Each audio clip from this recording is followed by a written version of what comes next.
আমি তো জানি ফোন ধরবে না। ওই কেন ফোন ধরবে? ওই তো বিয়েটা করতে চায় না। তোমার বলা শেষ হয়েছে? যেই পোলার এখনো দাড়ি গজে নেই, ও কি বিয়ে করবো আমারে বুঝা? হ্যাঁ, আরে এত বোধাই মার্কেটে দাড়ি ওটা তেল পাওয়া যায়, তুই ওইটা মাখ, ওইটা মাখলে তো তোর দাড়ি উঠে, ওইটাও মাখে না। কতটা বোধাই হালায়।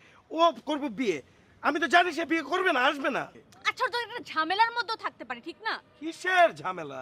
সকালবেলায় তো আমি রুমমেটরে ফোন দিছি, মাল তো সিনেই নাই, বাইরে হয়ে গেছে, ফাঁকে গেছে, অলরেডি গায়েব নাই। তো এটা তুমি আমারে বলো নাই কেন? আরে বইলে কি করব? আমি যে লাস্ট 1 বছর ধরে বইলে যেতেছি, আমার মানে তোর প্রতি একটা ভালো লাগার জায়গা থেকে যে আমি তোরে বুঝাই যে তুই এগুলোর থেকে বাইরে। তুই বুঝছস? এই যে আমি এখন বলতাম, বইলেও বা কি লাভ হইলো? মানে বইলা লাভটা কি হবে আমার? কোনো লাভ আছে? ওই ভোরে এনিমের সাথে বিয়ে শাদী করা যাবে না। পড়ালেখা সব কিছু শেষ, পরটা পরে আমি দেখতেছি তোরে বিয়ে কেমনি করতে হয়, মানে